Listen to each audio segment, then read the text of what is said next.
Gott Morgen, ik wens dir een schijn gesehenen Dag. Ons Bibelvers van Deus ist Psalm 27, Vers 11. Herr, wies mir den rechten Weg und leid mich auf eine glückliche Bahn, wils meine Feinde ran mir sind.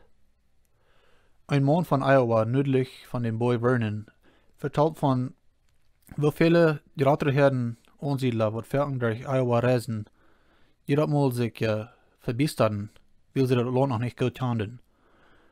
Ein Tag im Jahr 1821 wieder ein Mann, der entschloss sich, was damit zu tun. So hat er das Heuspahn sein Milchtier fahren wollen und plädoyer eine Rand ganz von Dubuque bei Iowa City. Von dann an können die Ansiedler und reisende Menschen diesen Gruben folgen und wissen, dass sie dann würden da ankommen, wo sie haben wollen. Das Gruben, was Mr. Dillon hier gemerkt hat, wie sehr wertvoll. Dort auf der Seite steht, Joran Luther wird gemerkt, wenn von diesem Tag nach einmal gebrückt werden. En krijg op des Werk zijn van der Tag nach hunderte Häuser von dem, was die Ansiedler durch die Zeit gebaut haben.